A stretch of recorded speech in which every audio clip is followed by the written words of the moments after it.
All right, McCollum responded to the backlash for that video. He tweeted, "Y'all stay bringing up old stuff. Y'all got me out here looking like a bitter ex." One of the best teams ever assembled, with 2 players you could argue were top 15 greatest to lace them up. 4 Hall of Famers with another one on the way.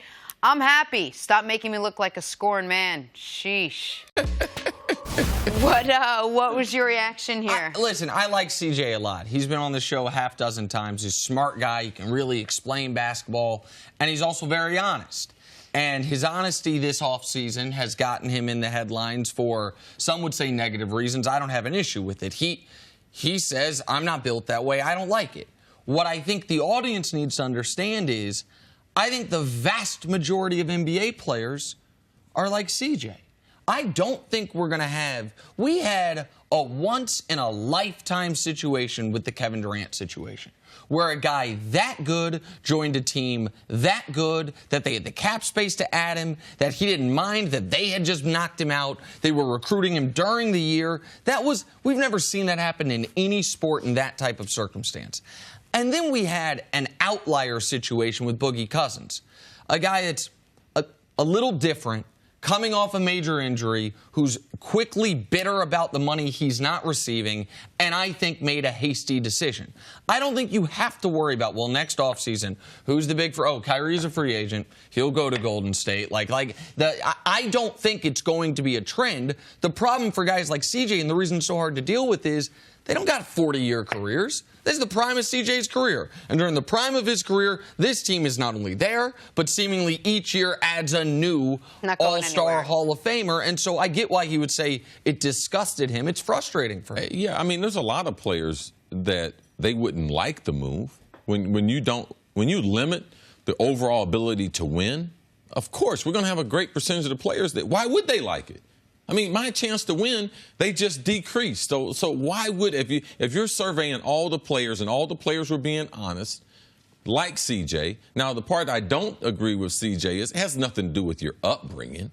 It's not how you're brought up. CJ was brought up in Ohio. You know, it's not how you're brought up, because how Steph was brought up had nothing to do with how this team was brought together.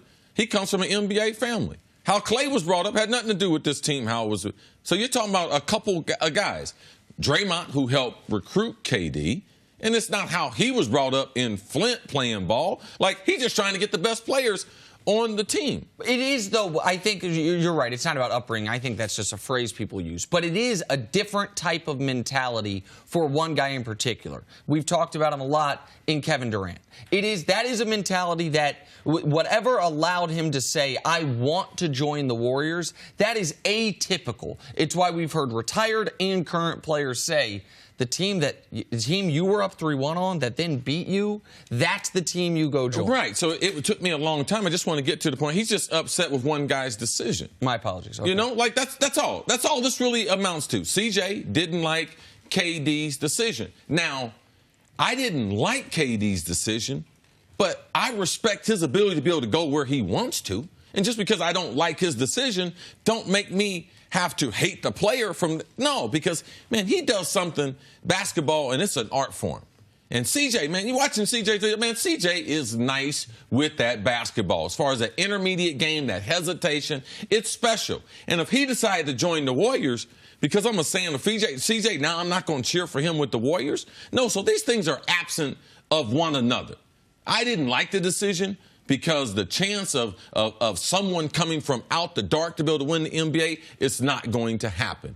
But I do like Kevin Durant as a basketball player, and I'm not going to get those things mixed up. And I think a lot of NBA fans, they're starting to cross over with those two things. Well, and I think Durant, in that regard, it obviously hasn't done himself any favors with the stuff off the court, the constant Twitter battles, those things where, because they're... Yeah, but to me, that don't change the basketball player.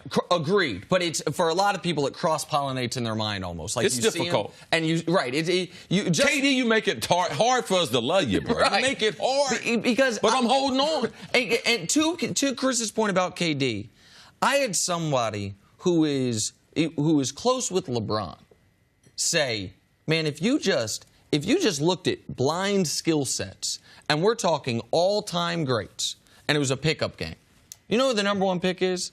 Certainly not Jordan. Okay, the guy's 6'6" and jump really high. He's a great competitor. He's not going to be #1 pick.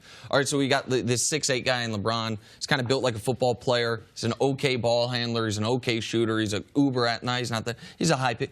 The #1 pick, maybe just on blind skill set, would be, so you got a 7-footer who can handle the ball, shoot from 35 feet, who can defend the rim, who can...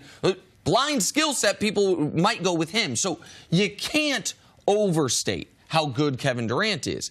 But for a lot of people, myself included, sounds like CJ, you also can't overstate how much you hated what he did to the league. It was his right. Free agency is there for a reason. It's his right. But no matter how many times people tell me he's allowed to do it, doesn't mean you're going to be okay with him doing it. And as people say, oh, get over the decision. Well, the decision, it's hard to get over a decision that is still... The repercussions, we're still feeling it. Like, once the Warriors no longer the Warriors, then people may become at peace to it. CJ's still trying to get his first playoff, not series win, first playoff win as a game. Like, so he's in a tough spot. And you're right. I'm sure he's not the only player that feels this way, especially amongst the teams that are close but can't quite get past. Or thought they were close. Thanks for watching. Subscribe here to get the latest from the show. Also, be sure to check out more of the best clips from First Things First, or go watch a few segments from our other shows on FS1.